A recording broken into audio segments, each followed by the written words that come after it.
Dios los bendiga, hermanos, bienvenidos a Leamos la Biblia en un año. Seguimos leyendo lo que sucede históricamente en este periodo intertestamentario en el cual no hubo palabra profética.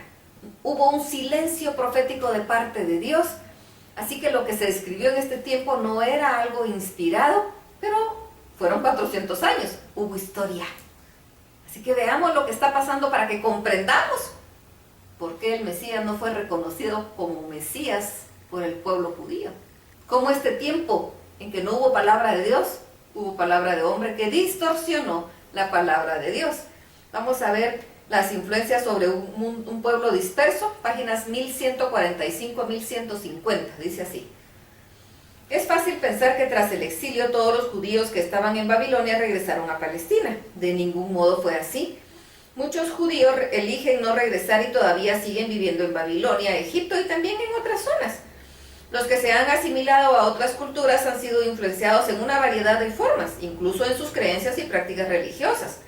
Con el idioma hebreo, dando lugar rápidamente al arameo y a otras lenguas, hay una disminución en el interés de leer la Torá, como llegó a conocerse la ley de Moisés. De esta manera, disminuyó la influencia de la ley misma. Ese hecho, combinado con los hábitos locales de alimentación, ha hecho que muchos judíos ignoren las estrictas reglas de dieta que les impone la ley.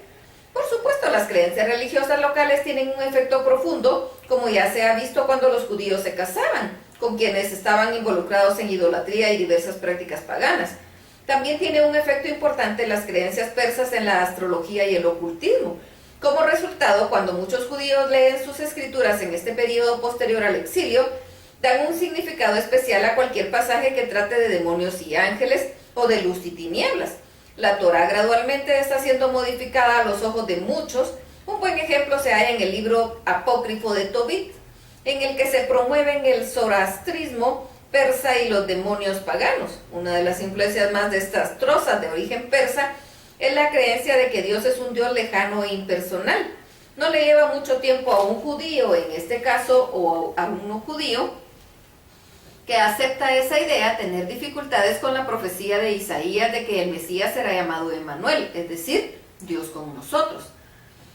Ante estas y otras amenazas culturales cada vez más evidentes, los judíos más ortodoxos toman medidas para combatir las influencias paganas, y sin embargo, irónicamente, las medidas que adoptan no son particularmente en la dirección de la misma ley que están tratando de preservar. Ellos también son víctimas de su entorno extraño. Bajo la ley, el templo debe ser centro de su forma de adoración con sacrificios, y los sacerdotes tienen la responsabilidad de enseñarle la ley a cada generación. No obstante, durante el exilio, incluso después de su fin en zonas diferentes de Palestina, no hay templo y sacrificios con frecuencia son políticamente imposibles, realizando una sustitución lo mejor que pueden. Los fieles comienzan a enfatizar la oración y el sacrificio interno del corazón. El templo es reemplazado por una institución conocida como la sinagoga, donde la gente se reúne para cantar, orar y considerar las leyes de Dios. La casa de Ezequiel en Tel Aviv de Babilonia pudo haber sido con un prototipo de la reunión de Esdras para la lectura de la ley.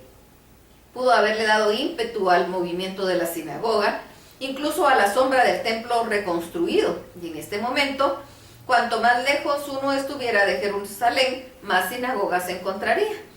Las sinagogas en sí alientan cambios a la religión judía. Lo primero que debe advertirse es el papel decreciente del sacerdote y su reemplazo por los que se conocen como rabinos. Los rabinos son hombres cuyo conocimiento superior de la ley los ha colocado en posiciones de gran respeto como los maestros de las sinagogas. El hecho de que obtengan tal respeto extrañamente conduce a un segundo eslabón y de mayor importancia en la evolución del judaísmo. Ese eslabón es el surgimiento del sectarismo.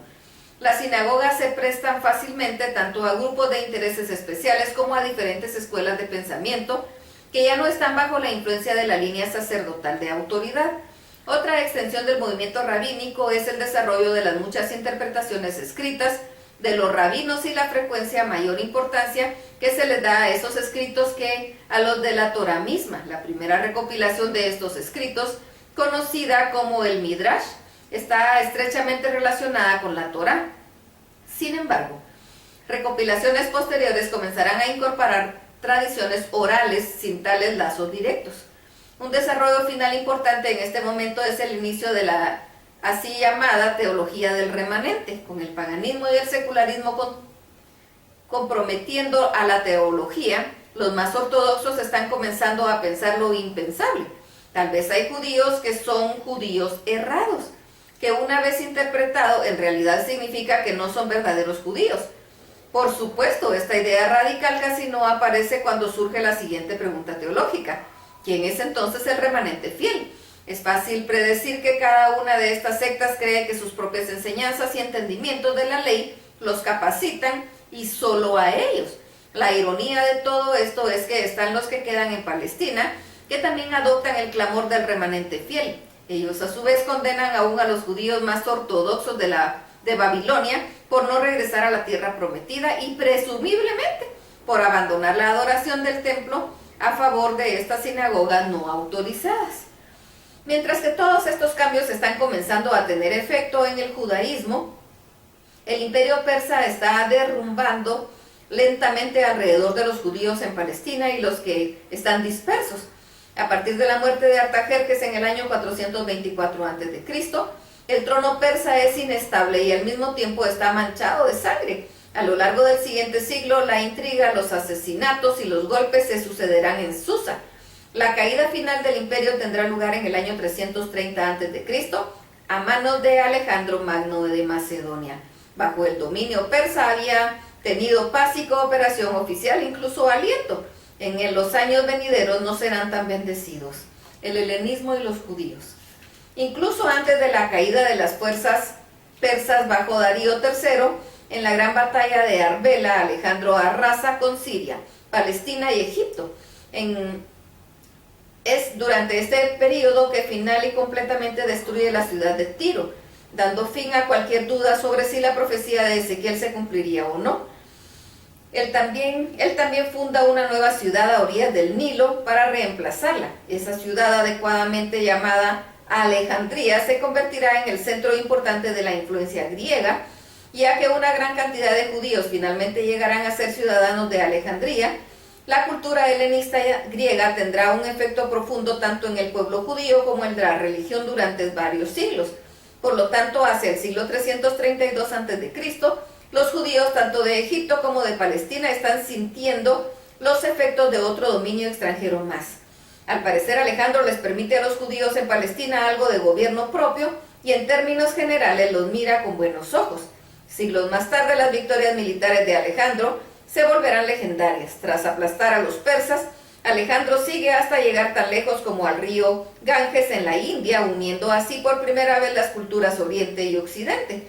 Para un Dios que obra en la historia, bien podría ser este un paso providencial para el plan divino, porque junto con el dominio militar de Alejandro viene la cultura helenista y junto con la cultura viene el idioma griego koiné. Su universidad en los años futuros será de inestimable valor para difundir en el mundo conocido las buenas nuevas de la llegada del Mesías. Cuando muere Alejandro en el año 323 a.C., hay una clásica lucha de poderes y de territorios entre sus generales. En pocas palabras, los Ptolomeos toman control sobre Egipto y los Seleucidas que se quedan con Siria. No pasa mucho tiempo antes de que se den cuenta de quién está atrapado en el medio. Los judíos de Palestina. Ptolomeo I captura Jerusalén y se lleva una cantidad de judíos para colonizar Alejandría. Les otorga una ciudadanía plena y alienta la erudición judía. Aquí por primera vez muchos intelectuales judíos reciben la influencia de la filosofía griega con su lógica y sus conceptos abstractos. Los efectos no tardarán en verse. Además, Alejandría se convierte en la fuente de varios de los escritos apócrifos. Tal vez la consecuencia más importante de esta comunidad intelectual ocurra durante el reinado de Ptolomeo II, quien encarga una traducción del griego del Antiguo Testamento para la gran biblioteca de Alejandría. Durante los siguientes 300 años, esta versión griega conocida como la Septuaginta casi reemplazará el uso de los manuscritos hebreos. Mientras que los Ptolomeos y su helenismo están demostrando sus ventajas en muchas formas para los judíos, los Seleucidas tienen una visión totalmente distinta de cómo debe usarse el helenismo y lamentablemente se las arreglan para quitarles Palestina a los Ptolomeos por lo menos ocasionalmente. A lo largo del siglo II hay una lucha crítica por Palestina que les da y les quita a los seleucidas el control sobre los judíos que están ahí. En el año 190 a.C., el rey seleucida Antíoco III es derrotado por una potencia emergente mundial, Roma. Roma acaba de salir de 65 años de guerras púnicas con Cartago y de una magnífica victoria en el año 201 a.C. sobre el famoso general Aníbal. Ahora ha puesto sus ojos codiciosos en Grecia. A fin de concentrarse por completo en Grecia misma, Roma hace un pacto con Antíoco IV y permite un gobierno continuo sobre Siria y Palestina. El gobernador seleucida, cuyo nombre es Epífanes, es uno de los hombres más crueles que jamás hayan ocupado un cargo en el gobierno. Su idea de extender la influencia griega y de pagar el pesado tributo debido al emperador romano no es exactamente el gesto más amistoso hacia una nación conquistada. Comienza vendiendo el cargo del sumo sacerdote y luego construye un gimnasio para atletas desnudos, confisca propiedades, saquea el templo y sacrifica desdeñosamente un cerdo en un altar pagano que ha erigido ahí. El cerdo pudo haber sido lo último que podía tolerar un grupo de judíos llamados macabeos bajo el liderazgo de Matatías. Comienza una guerra de guerrillas que dura desde el año 163 hasta el 143 a.C. La respuesta de Epífanes consiste en masacrar a 1000 soldados judíos de su ejército que se niegan a luchar en el día de reposo. Con la ayuda de la piadosa secta Hasidim, los macabeos finalmente logran una dinastía judía bajo Juan Hircano en el año 135 a.C. Por supuesto, ejercen un gobierno bastante débil bajo los ojos vigilantes de Roma, pero durante los siguientes 3/4 de siglo por lo menos se sentirá una pausa refrescante en la acción de una nación de judíos acosados. Mientras saborean el regreso transitorio al poder que se ha logrado y reflexionan sobre unos 50 años de persecución brutal, sin duda los judíos deben pensar cada vez más en el destino de la nación. A estas alturas han recorrido un largo camino desde los primeros días de la restauración y su esperanza de un reino políticamente fuerte. Si alguna vez tuvieron dudas sobre qué tipo de Mesías es el necesario, ya todas se han disipado. Queda claro que lo que Israel necesita ahora es un líder fuerte, político y militar, tal vez de la talla de Alejandro Magno. Después de todo, es solo cuestión de tiempo antes de que los romanos estén libres para volcar su atención a Palestina. Y cuando lo hagan, incluso los valientes macabeos no podrán compararse con las legiones romanas. Sin lugar a duda, la única esperanza de los judíos es la llegada del rey conquistador que les ha sido prometido, y qué mejor momento que este. Puede ser este mismo pensamiento el que justo dentro de un siglo será un factor significativo en cuanto a cómo los judíos de esa época reaccionen a un hombre de paz modesto que afirma ser su rey. El judaísmo bajo el imperio romano. En el año 63 a.C. sucede lo inevitable. Bajo el general Pompeo, los romanos invaden Palestina y capturan Jerusalén. Pero algo de gobierno propio permanece mientras Pompeyo y su ex aliado Julio César se enfrentan entre sí en la lucha de poderes. Pompeyo es derrotado en el año 48 a.C. Al año siguiente, César designa a Antípater como procurador para toda Judea, como ahora es conocida Palestina, y es asesinado en el año 44 a.C. Después de que el amigo de César, Antonio, designe al hijo de Antípater, Herodes, como tetrarca de Galilea, los asmoneos provocan una breve revuelta y obligan a Herodes a ir a la fortaleza de Masada, cerca del Mar Muerto. Cuando Herodes se las arregla para ir a Roma, Antonio lo nombra rey de Judea y procede de nuevo a someter a la provincia con el objeto de que Herodes pueda restablecer su gobierno. Entre los años 37 y 30 a.C., la intriga política y más guerras traerán a la etapa egipcia a la última y más famosa de los Ptolomeos, Cleopatra. Como gobernadora griega, ella representa la última amenaza para el dominio romano. Su matrimonio con Antonio es legendario, junto con la batalla de Actium en el año 31 a.C., donde ambos pierden sus vidas a manos de Octavio, el sobrino e hijo adoptivo de César. Judea no se ve muy afectada por estas luchas internas romanas y Herodes retiene su control de Judea bajo Octavio. En el año 27 a.C., en el Senado romano concede a Octavio el título de Augusto. Es Augusto César el que obtiene el mérito por fundar el Imperio Romano con su Pax Romana o paz romana. Durante los siguientes 2 siglos el mundo civilizado gozará de una paz sin precedentes, de una prosperidad y en su mayor parte de un buen gobierno civil bajo el gobierno romano. Esto hace que uno vuelva a pensar en un Dios que está obrando a través de la historia para lograr sus propósitos eternos.